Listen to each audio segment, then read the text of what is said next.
বাংলাদেশে এরকম অনুষ্ঠান, সমাবেশ, মিটিং বহুত হয়, কিন্তু এগুলো ফেসবুকের মধ্যেই সীমাবদ্ধ থাকে।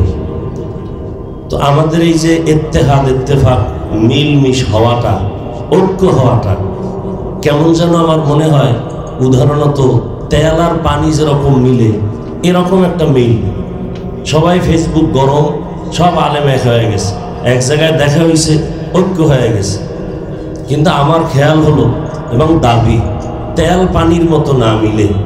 তেল পানি যতই মিলুক একসময় আলাদা হয়ে যায়, তেল আলাদা, পানি আলাদা। কিন্তু মিলতে হলে পানির সাথে চিনির মতো মেলা উচিত, যে চিনি তার অস্তিত্বকে বিলীন করে পানির সাথে মিশবে। সেই ক্ষেত্রে আমাদের করণীয়, আমরা উলামায়ে কেরাম মাঠে, ময়দান এবং ফেসবুকে, ছোট হোক বড় হোক, কারো বিরুদ্ধে সাধারণ মানুষের সামনে উলামায়ে কেরামকে লজ্জিত না করি, সম্মান নষ্ট না করি। লেখার মাধ্যমে, বক্তব্যের মাধ্যমে পরস্পরে আমরা এটা সমাধান, মুরব্বী বড়দের মাধ্যমে যদি ঘরোয়া পরিবেশে সমাধানের সুযোগ থাকে, যতদিন পর্যন্ত এই ফেসবুক এবং ময়দানে উলামায়ে কেরামদের বিরুদ্ধে আমরা জবানকে কন্ট্রোল করতে না পারবো পরস্পরে, ততদিন পর্যন্ত এরকম সেমিনার হবে অনেক, কিন্তু এই মিল তেল পানির মতো হবে, চিনি পানির মতো হবে না। পরস্পর মতানৈক্যপূর্ণ বা বিভেদের বিষয় মাঠে আলোচনার বিষয় না বানানো। আমরা গত ৩-৪ বছরে খুব দুঃখজনকভাবে এই দৃশ্যটা দেখেছি। মনে করেন আমাদের ভিতর আমরা সবাই আশারি, মাতুরিদি, আমরা সবাই হানাফি, আমরা সবাই দেওবন্দি, ক্লিয়ার কথা। এখানে আমাদের কোনো অস্পষ্টতার কিছু নাই। আপনি যত উদার হন, মাওলানা আব্দুল মালিক হাফিজুল্লাহ যেই কথা লিখেছেন, আপনি যদি উদারতা দেখাতে গিয়ে আপনার মাসলাককে বিসর্জন দিয়ে দেন, আপনি যদি উদারতা দেখাতে গিয়ে আপনার মাযহাবকে বিসর্জন দিয়ে দেন, আপনি যদি উদারতা দেখাতে গিয়ে আপনার আকীদাকে বিসর্জন দিয়ে দেন, ওই উদারতা ইসলাম উদারতা না, ওই উদারতার নাম হলো শয়তানি। কিন্তু এখন কথা হলো, আমাদের মধ্যে বিভিন্ন বিষয় নিয়ে, ছোটোখাটো বিষয় নিয়ে ইখতিলাফ হতেই পারে, আমাদের মধ্যে ছোটোখাটো বিষয় নিয়ে দ্বন্দ্ব হতেই পারে। আরে ভাই, আমাদের দুই ভাইয়ের মধ্যে ঘরে দ্বন্দ্ব হয় না? আমাদের স্বামী স্ত্রীর ভিতর দ্বন্দ্ব হয় না? মা বাপ আর সন্তানের ভিতর দ্বন্দ্ব হয় না? এমন কোন ফ্যামিলি আপনি বাংলাদেশে আমাকে দেখতে পারবেন?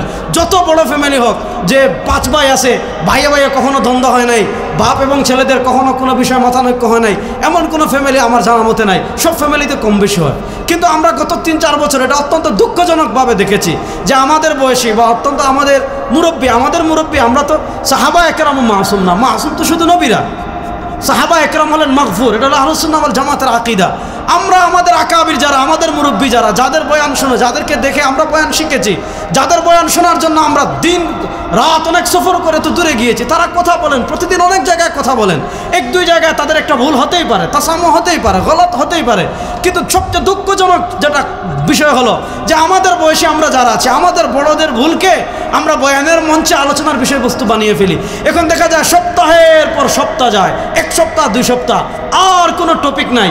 আর আমাদের ইউটিউবার ভাইরা তো আছে মাশাআল্লাহ, আর কোনো টপিক নাই, বাস এই টপিকের উপর আমরা বলতেই থাকি। আমি আপনাদেরকে একটা দুঃখজনক কারগুজারি শোনাচ্ছি, যেহেতু এখানে বড়রা আছেন, এটা সিদ্ধান্ত নেওয়ার জন্য শোনাচ্ছি। গত বছর মাধবপুর আমি এক মাহফিলে গিয়েছি, এখানে একটা বড় মাদ্রাসার মাহফিল। তো আমি আমাদের দেওবন্দ কেন প্রতিষ্ঠা হয়েছে, দেওবন্দের প্রতিষ্ঠা, সিপাহী বিপ্লব, তার আগে শাহ আব্দুল আজিজ মুহাদ্দিস দেহলভী থেকে একদম দেওবন্দ প্রতিষ্ঠার আন্দোলন পর্যন্ত আমি বয়ান করেছি। তারপর আমাদের এক বক্তা উঠে এক বিষয়ে বয়ান করেছে, উনি খণ্ডন ওনার পক্ষে যুক্তি উপস্থাপন করেছে, তারপরে আরেকজন এসে উনাকে ধুয়ে দিয়েছে। মানে এক বিষয়ে যে ওয়াজে টাকা চুক্তি করে নেওয়া যাবে কিনা, এটা নিয়ে একজন আরেকজন ধুয়ে দিয়েছে। তা আমি যেটা বলবো, এইরকম আমাদের গরওয়া যেগুলো আমাদের মুরব্বীরা সমাধান করতে সক্ষম, আমি আপনাদের হাতে পায়ে ধরে বলবো, দয়া করে আমরা এই কঠিন সময়ে আমরা এগুলোকে কি করব না, ওয়াজের বিষয়বস্তু বানাবো না। 3 নম্বর আরেকটা বিষয় বলে আমার আলোচনা শেষ করছি। দেখেন, আমাদের আকাবিররা একদিকে ব্রিটিশ বিরোধী আন্দোলন করেছেন, এবং আমাদের আকাবিরদের মতো সমৃদ্ধ ইতিহাস আপনি পৃথিবীতে কম পাবেন।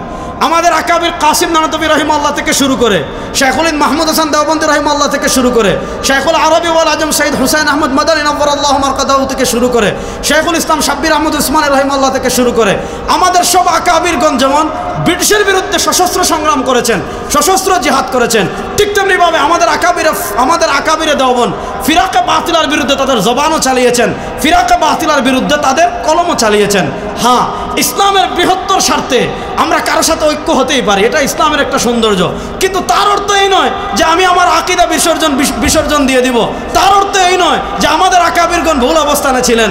তার অর্থ এই নয় আমাদের আকাবিরগণ যে বিশাল আমাদেরকে ইলমি কারনামা রেখে দিয়ে গিয়েছেন, ওই কারনামাগুলো ভুল, ওই কারনামাগুলো বাস্তব না, ওই কারনামাগুলো তারা সঠিক বুঝতে পারেন নাই। শুনেন, আল বারাকাতু মা আকাবিরিকুম। পৃথিবীতে যত বাতিল ফিরকা থাকে, সব বাতিল ফিরকার একটা লক্ষ্য উদ্দেশ্য থাকে যে আওয়ামদেরকে আলেমদের থেকে বিচ্ছিন্ন করে দাও। কারণ আওয়ামদেরকে যখন আলেমদের থেকে বিচ্ছিন্ন করে দিবেন, কাসারি রহিমাল্লাহ যেটা লিখেছেন আল্লাহ মাযহাবি কান্তারাতুল্লাহ দীনিয়া, এটার মুলাখাস হলো আপনি যখন দ্বীন পূজার ক্ষেত্রে, শরিয়া পূজার ক্ষেত্রে, কোরআনের ফাহাম পূজার ক্ষেত্রে আওয়ামকে যখন আলেমদের থেকে বিচ্ছিন্ন করে দিবেন, ওই আলেম গুমরা হতে, দিন থেকে বের হতে ওই আওয়ামের আর বেশি দিন লাগবে না। তো এই বিশ্বায়নের এই যুগে নানা দিক থেকে ফিতনা আমাদেরকে ঘিরে ধরেছে। আমাদের আকাবিরে দেওবন্দ যেমন সশস্ত্র বিপ্লব করেছেন, সব বাতিল ফিরকার সমানভাবে খণ্ডন করেছেন। কোন বাতিল ফিরকাকে দলিল দিয়ে মাথা তুলতে দেন নাই। ইনশাআল্লাহ আমরা যারা আমাদের আকাবিরে দেওবন্দের রুহানি সন্তান আছি, আমরা বিপ্লবের কথা বলবো, ইসলামী শরিয়ার কথা বলবো, ইসলামী রাষ্ট্র প্রতিষ্ঠার কথা বলবো।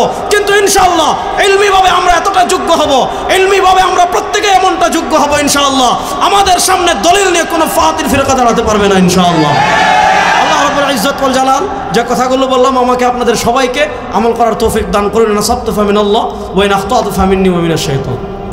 আল্লামা মামুনুল হক সাহেবের বিরুদ্ধে মামলা দেওয়া হলো ধর্ষণের মামলা।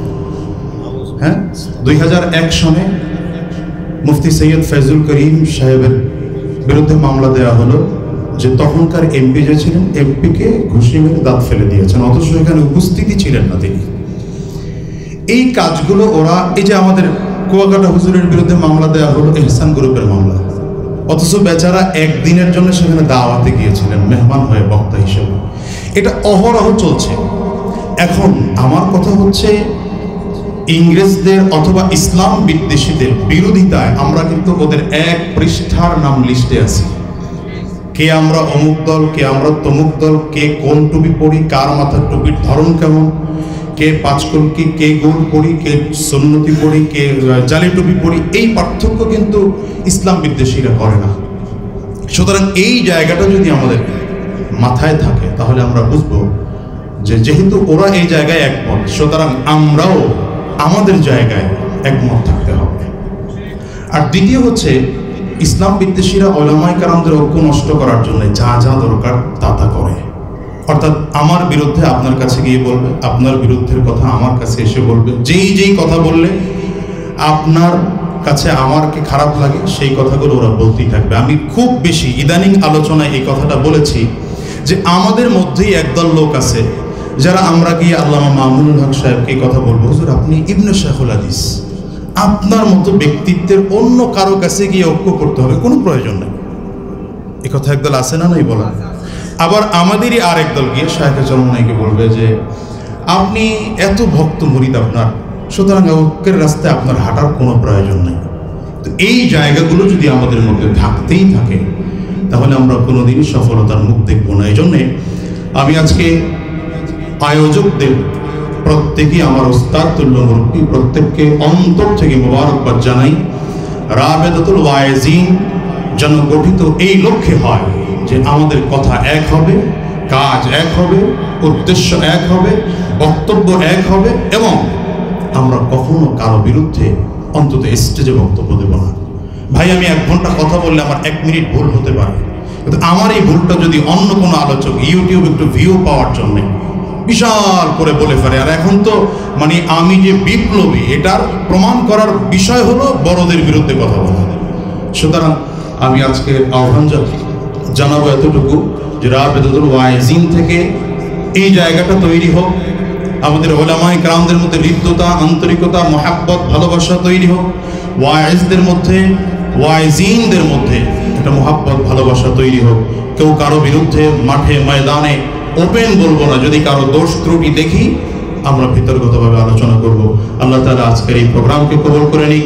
উলামায়ে কেরামদের ঐক্যের দ্বার প্রান্ত খুলেছে, আল্লাহ তাআলা ঐক্যের সর্বশেষ পর্যায়ে পৌঁছার তৌফিক দান করুন। আমার জন্য দোয়া চাই, আপনাদের জন্য দোয়া করি। আসসালামু আলাইকুম ওয়া রাহমাতুল্লাহ।